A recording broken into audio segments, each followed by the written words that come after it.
Hendaklah kita menjatuhkan hukuman keji terhadapnya. Pembacaan dari kitab kebijaksanaan. Orang-orang fasik berkata satu sama lain, marilah kita menghadang orang yang baik. Sebab bagi kita ia menjadi gangguan serta menentang pekerjaan kita.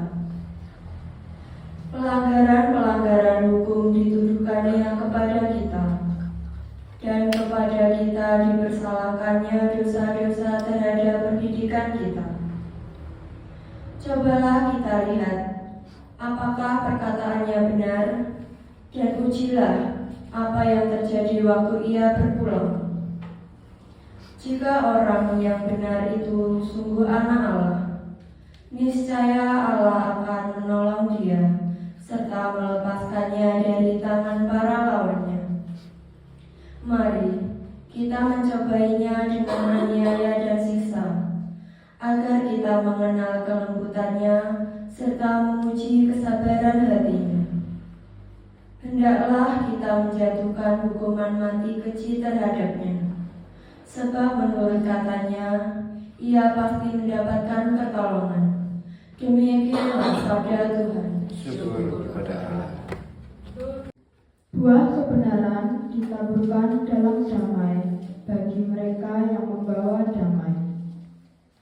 Saudara-saudara, di mana ada iri hati dan mementingkan diri sendiri, di situ ada kekacauan dan segala macam perbuatan jahat. Tetapi hikmat yang dari atas adalah pertama-tama murni, selanjutnya pendamai, peramah, penurut, penuh belas kasih dan buah yang baik, tidak memihak dan tidak munafik. Dan buah yang terdiri dari kebenaran ditaburkan dalam damai untuk mereka yang mengadakan damai. Dari manakah datangnya sengketa dan pertengkaran di antara kalian? Bukankah datangnya dari hawa nafsumu yang saling berjuang dalam tubuhmu? Kalian menginginkan sesuatu tetapi tidak memperolehnya, lalu membunuh. Kalian iri hati tetapi tidak mencapai tujuanmu, lalu bertengkar dan berkelahi. Kalian tidak memperoleh apa-apa karena kalian tidak berdoa. Atau kalian berdoa juga tetapi tidak menerima apa-apa karena salah berdoa. Sebab yang kalian minta itu hendak kalian habiskan untuk memuaskan hawa nafsu. Demikianlah sabda Tuhan. Syukur kepada Allah. Tuhan beserta kita. Sekarang dan selama-lamanya. Inilah Injil Yesus Kristus menurut Santo Markus. Dimuliakanlah Tuhan.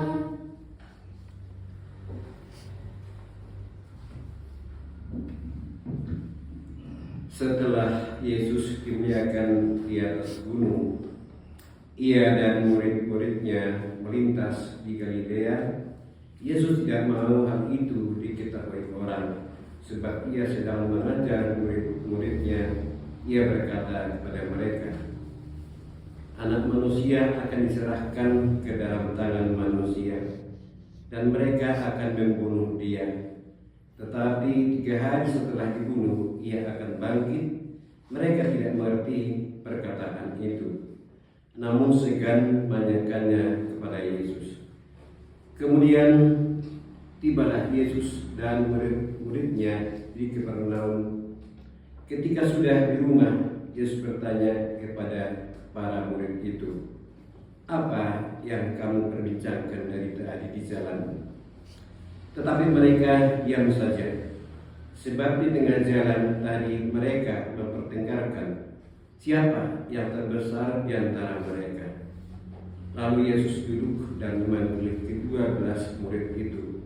Katanya kepada mereka, Jika seseorang ingin menjadi yang terdahulu, hendaklah ia menjadi yang terakhir dari semuanya dan menjadi pelayan dari semuanya.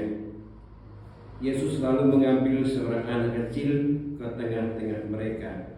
Kemudian ia memeluk anak itu dan berkata kepada mereka, "Barang siapa menerima seorang anak seperti ini demi namaku, ia menerima aku. Dan barang siapa menerima aku, sebenarnya bukan aku yang mereka terima, melainkan Dia yang mengutus aku." Demikianlah Injil Tuhan.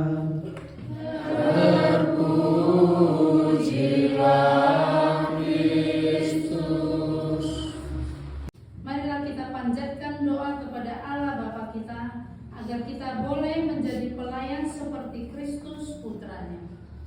Bagi gereja, ya Bapa, tuntunlah gerejamu untuk selalu bersatu meski ada perbedaan dan dalam keanekaragaman. Kami mohon. Kabulkanlah doa kami ya Tuhan. Bagi para penanggung jawab masyarakat, ya Bapa, bimbinglah para penanggung jawab masyarakat kami agar mengutamakan semangat pelayan daripada semangat kekuasaan. Kami mohon. Kabulkanlah doa kami ya Tuhan. Bagi para korban perang, pertikaian, penahanan, dan pembuangan, ya Bapa, tolonglah para korban perang, pertikaian, penahanan, dan pembuangan agar mereka dapat menemukan kembali kedamaian. Kami mohon. Kabulkanlah doa kami ya Tuhan. Bagi kita bersama, ya Bapa, semoga kami selalu bertekun dan bersemangat dalam melayani sesama daripada melayani diri sendiri seturut teladan Putramu. Kami mohon. Kabulkanlah